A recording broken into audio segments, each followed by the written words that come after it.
Step 1, you want to grow an insurance business fast. Sell a bunch of insurance. Step 2 is completely dependent on step 1. For recruiting, you've got to show people the results from step 1. If you can't show them the checks, you can't show them the results, you're not going to recruit.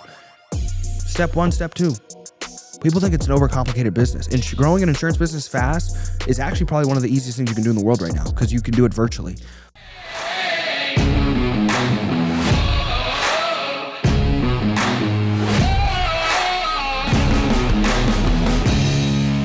And more so looking and getting around like individuals like my mentor now down here in Miami, Eric Spofford, is there's no true wealth without breaking down those barriers of limitation. And so to give you guys very simply the model of scaling is everybody in insurance? Byron, Tyler, I know Rome, Angel, Sean, Adam, Ryan, Alec, iPhone. So when it comes to insurance, you're regulated to the U.S. territory, the United States of America. So when you're working with companies, and typically captive companies will limit your territories, you're limiting yourself further than you should be. You know what I mean? Like, why would you place a limitation when there's already a limitation on your clientele? Like, there's 8 or 9 billion human beings in the world that you could potentially get money from. You're already now limited to 300 something million because you're limited to the US population. So when you decide to work with a company that tells you, hey, you can work, like I made my $7 million with working with a handful of states. You know what I mean? So it's like, I think to myself, if I had access to all 50 states and then I had access to better products, that's another thing with captive companies. Even if you're, like I just did a podcast with the solar guy, that's exactly what I was finishing up here, is if you're limiting yourself to one type of product within your niche, within your space, and there's access to better products, you're limiting, again, your scalability, because higher quality products are obviously going to fit the demographic of higher quality people. So if you want to sell richer people, typically you need a better product, a richer product. And so a lot of individuals will think, man, I suck, or, this sucks. And the only thing that truly sucks is the inability for people to kind of realize you need to put yourself in the most limitless opportunity as possible. And then it's pretty much off to the races. And so I imagine people on here are in different positions when it comes to scaling your sales company. And what I marketed was how to grow an insurance business fast. And so for me, it's like in 4 months, we went from launching this new company with 7 people that originally started with us to a little over 120 individuals that are with us now and doing $500,000 of sales a month. That's in 4 months. Now, one thing I will tell you guys is it took me 2 years just to recruit one person. So please don't beat yourself up if you're on this call and you're thinking to yourself, well, I've been in the insurance space for 2 years and it's still just me. Well, I'm sharing with you based off of what I did to get to where I'm at. You know what I mean? So it's like, you can't skip like me going from $0 to $400,000, $500,000 a month is also representation of me being in the industry for 7 years. If you've been in the industry for 2 years, you can't discredit what I've already done, the roads I've already been down, the paths that I've already taken, if that makes sense. So you can't beat yourselves up. The first 2 years, I would tell you, like, let's break it down into steps. Who here wants to, first and foremost, who here, raise your hand if you've made $100,000, and if you're off camera, just try to interact to the best of your ability, because that you're going to get the most out of it that way, is how many of you have made $100,000 actually selling your product? Have you made $100,000 yet selling life insurance? And everybody on here, I would imagine, is on here for selling life insurance or to grow an insurance business. So Adam has, Rome has, I believe, Andrew definitely has, Angel has. So your first step, guys, honestly, and some of you may not like this answer, is you're not going to build a business, in my opinion, and it's pretty factual. It's going to correspond to your ability to prove out that you know how to sell the product. You know how to sell the product, you know how to sell the service. and to the quality that you've been able to do so. Now, I've been able to train up guys that have gone on to lead, decent insurance teams and build decent insurance teams and have garnished respect by just being super disciplined and showing up to the office and being there for their people 24/7. But every single person that I've been able to develop that's been a high quality leader has always been able to produce. I came up with this saying years ago that producers can sometimes lead, but leaders can always produce. Like, not every producer is meant to be a leader, but every leader has to be a producer. You're just not going to get any respect. Like, if you can't produce, and that's why I always challenge people, your first year, your first month, like your first couple years in sales and building your insurance business, your focus should be nothing else exists. Even if you restart, you know what I mean? I can think of the times I've restarted. My number one focus is producing revenue and showing people my intention 24/7 is to adjust my schedule and priorities to producing revenue. If I'm not producing revenue, nothing else is relevant. Nothing else matters to me. Like, I just want to produce revenue. I don't care about anything else.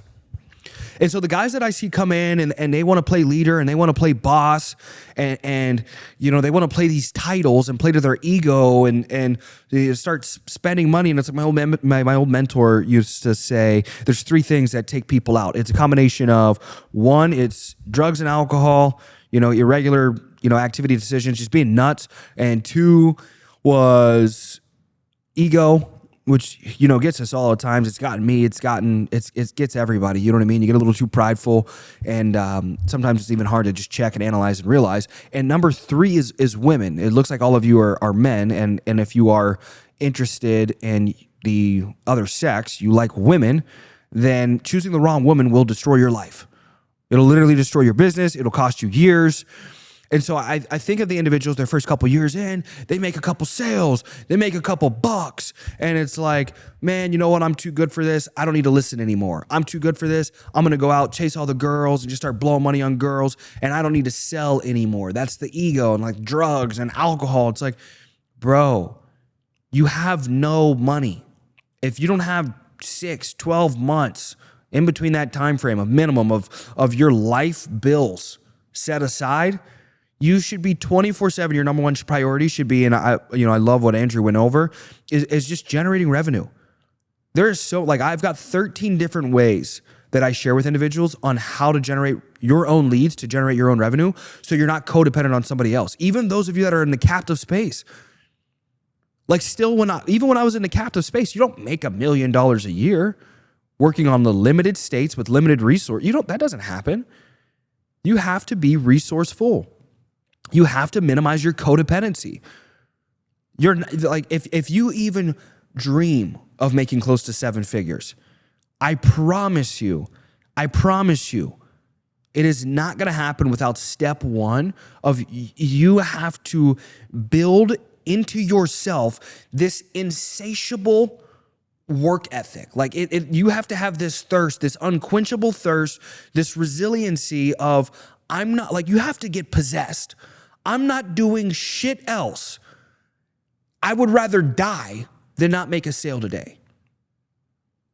I don't care what it takes. Like, you guys, we hear all the cliche course sellers and the cliche sales gurus, and they never really go on to build anything aside from just selling courses and just teaching sales trainings. And it blows my mind because that's the foundation of building a business and really accruing legitimate wealth and doing special things in this life. And it's like, for me, I think a lot of people can't even get step one down. Step one is you have to be a salesman. And my definition of a successful salesman is you persuade people, human beings, to buy your product or service. It's not because you have some fancy clothes or you have some fancy rebuttal to somebody's objection. I can't afford it. I want to think about it. I have enough insurance. I've got this. I need to speak to my wife. And it's like, well, I developed this incredible rebuttal to nobody cares, bro. You know what I developed? A stupid work ethic that will run you into the fucking ground. Sorry for my language, but that's all I have. Just stubborn. You know, like when I spar, when I fight, it like they don't, which probably isn't anything for me to like, I guess, brag upon, but they don't applaud me for my skill. They applaud me for my stubbornness, my resiliency. Like I am the guy that does not care about getting punched in the face. In fact, do you see like this little divot on my head right here? This is from an elbow to the dome.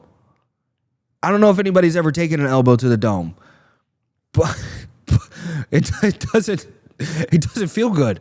And I'm not a padded elbow. I'm talking a straight elbow to the forehead. And they'll call me CTE Tristan, which again, I don't know why I'm bragging upon this, but if you can apply this mindset to sales and building your business, you're not going to have brain damage. You're going to make a shit ton of money. You're like in the process of, and I don't know how long this is going to take for you. Years, decades is typically the sweet number. You'll always hear, the guy that's building his business and his skill set. It's like jujitsu, boxing, MMA or any of these things. Like it's a 10-year sweet mark of like intentionally developing your skill and putting passion, work, prioritization into building your business. And especially in the brokerage space, is a lot of people don't realize in the brokerage space, you own your business. In the captive space, you own nothing. Not a thing. I was 100% vested when I left the captive space and left behind millions of dollars, million in a cash flow, and then a couple $1 million in residuals that aren't mine. What's the saying? Don't hate the player, hate the game. You know what I mean? I was a grown man when I got involved with the company, so that's not on them, it's on me. That's why I don't like to give out responsibility or get on here like some cringy ex-girlfriend and complain, blame, say this person did this. No, I did this. This is my life. This is a result of the decisions I've made, and I'm going to take as much responsibility as possible so I can build a better life. So step one is sales. Possessed with sales. Don't worry about you need the best script. And listen, I'm a huge proponent in lead quality, but I will tell you this. In addition to lead quality is lead acceptance. Accepting that a lead can only get so good, and a lead is a human being, and your goal is to get them interested, to nurture, and you're either going to spend your money on getting somebody that's interested in your product or service, and the more interested they are, and the more qualified they are, the more expensive that lead is. And the expense is either your money or your time. So you're either spending a lot of time, like Andrew's doing, generating content to create familiarity, or one of our other top producers is spending $2,500 a week on leads. So you're either spending a lot of money, you're spending $100,000 a year on leads, or you're spending a lot of time. There is no shortcut with getting a human being interested in your product or service. There is no the only shortcut, especially since we're all in life insurance, is for you to develop a product that is just so sweet people come to you. Maybe you guys create a new Lamborghini. You know what I mean? Like I don't know.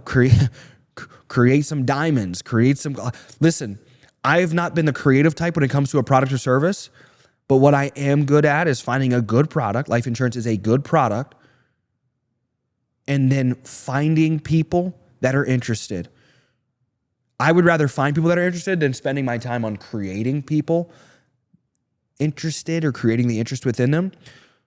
So that would be my breakdown. Step two, very simple. Like life insurance for me is pretty much a 2-step, maybe 3-step game.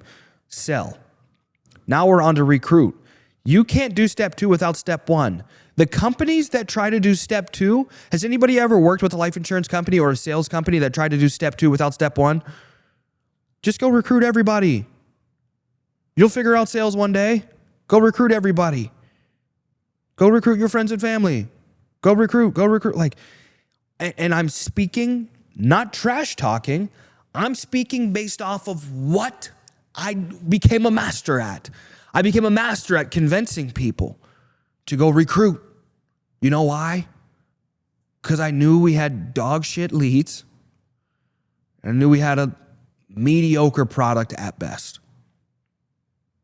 So my only hope was I got to mass recruit and hope that I find a dog, a killer, an elite individual that can come in, convert off these low quality resources, and hopefully they have a massive network where they can sell all their friends, family, their network, and I can make an override. Most of the sales world won't be open and transparent about this. I just came in as a young man, 18 years old, drank the Kool-Aid and thought that's how the world worked. That's how the sales world worked. I just thought everything was limited, products were limited, and that's what you're supposed to do. Just recruit. Everybody's pretty much stupid, so it doesn't matter. I just thought, I was like, people are potatoes. They're lazy. It doesn't matter. I'll just throw everything at the wall and we'll see what sticks. And as I've gotten older, and in this last 4 months of building a company focused on quality, I realized number one is everything. Sales is everything. If you cannot sell the product and you do not have proof on conversion and profitability of product, you do not have a company. If all you have is proof of recruiting, you have a pyramid scheme. People make a lot of money here. Doing what? If individuals are making a lot of money just in direct proportion to quantity and not quality of recruiting, if anybody can work there, and then the few individuals that are getting rich from production are getting rich from resources that aren't available to everybody else,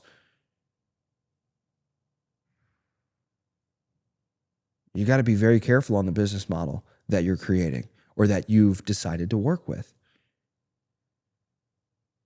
Quality every single time. When I look back over the years of my life, I look at my mentors and I look at these individuals that told me not to cut corners, just to realize we were building a business around cutting corners. Mass recruit.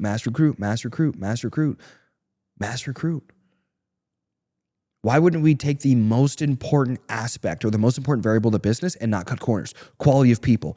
So I shared the other day in my company's Telegram in regard to recruiting strategy, because it's so simple. Guys, if you want to recruit more people, guess what you got to do? Sell more. People are like, how do I recruit more people? I want a big team. When's the last time you made a sale? When's the last time you posted your results, your checks? What are you doing to figure out and pave the way? And I met the old CEO of my old company. It was a nice guy. And he put it no better way than even to this day that I can think of. And he said, Tristan, as he handed me this Chroma Hearts necklace, that this big Chroma Hearts sword, I don't know, looks cheesy. But, he said, Tristan, I got so successful because I was always willing to slay the dragon for my people. And I didn't know what he was talking about. I don't know if he was talking about smoking weed or what he meant by slay the dragon. Or I was like, what are you talking about, bro? This sounds like a lawsuit. Slay the dragon. I was like, weren't you a CEO of a $100 million+ company? He's like, you got to be willing to slay the dragon, son. Like 70-year-old dude he had a drug problem back in the day. Phenomenal guy though, bred out the wazoo. And very respectable. And he said, I was always willing to slay the dragon. And in sales, all he meant was I was always willing to lead from the front. If my people were scared to get up early and work, I would get up early and work and show them. If my people were scared to work all day, no breaks, I would work all day, no breaks. If my people were scared to work late at night, I would work late at night and show them. If my people were scared of referrals, I would show them. If my people were scared of recruiting, the development, the relation, like all of the adversities, all the dragons, the things that are out screaming and blowing down fire on people and scaring the shit out of people, I'll do it. You're scared? I'll do it. I'll show you. Every leader that I studied over the last few years, I've studied all the presidents. I looked up some of my favorite leaders amongst Alexander the Great, Genghis Khan, all these leaders. You know what they all had in common? It wasn't an extreme amount of intelligence. It wasn't an extreme amount of strength. It wasn't an extreme amount of size, which is surprising. You look up some of the greatest billionaires and successful people, they're like 5'7", 5'8". I sent that to my sister the other day because she always makes fun of me for being like 5'10". And I'm like, greatest people are short. I think I looked something up that said Jesus was short. And I was like, because her fiance is tall. He's like 6'4". And I'm like, it says the devil was tall. So I started messing with her. She didn't like that. But But what I'm getting at here, guys, and it's not height in regard to commonality of great leaders, it's just leadership from the front. Alexander the Great on the front lines. Abraham Lincoln, he'll wrestle you. Andrew Taylor Jackson, one of our greatest presidents ever, was notorious for having the most duels.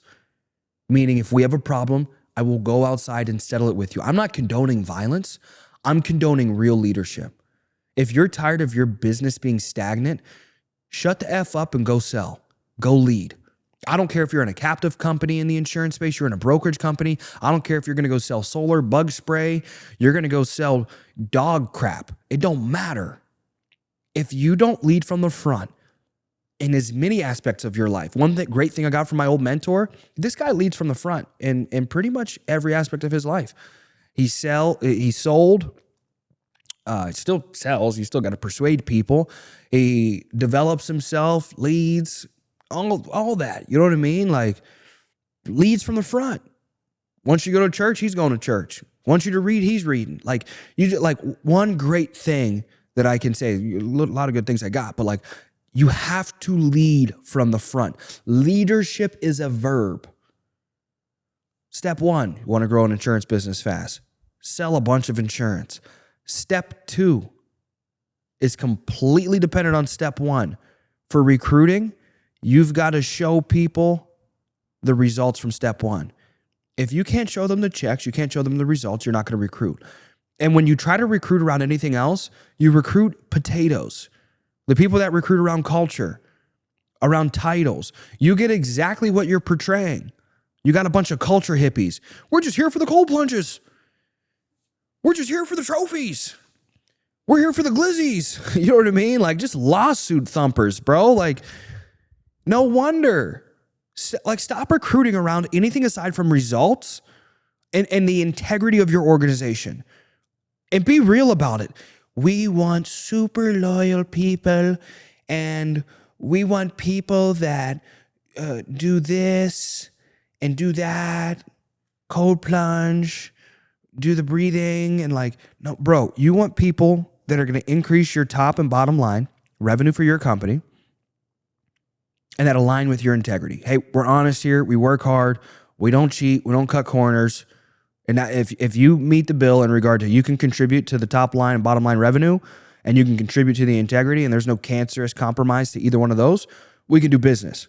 I don't care who you pray to, what you believe in, if you cold plunge, hot plunge, don't plunge, I don't really care. We're here to work. This is a business. The goal is to increase the valuation of the business. That's it. Nothing else to it. Step 1, step 2. People think it's an overcomplicated business. And growing an insurance business fast is actually probably one of the easiest things you can do in the world right now because you can do it virtually. I had to do it door to door for 2 years. Almost cost me my life. I fell asleep behind the wheel 5 times. Nuts. Like the craziest, most exhilarating roller coaster in the world. When you see people like pass out on a roller coaster, wake back up, like, holy shit, where are we? That's what it's like, falling asleep behind the wheel. It's kind of nuts.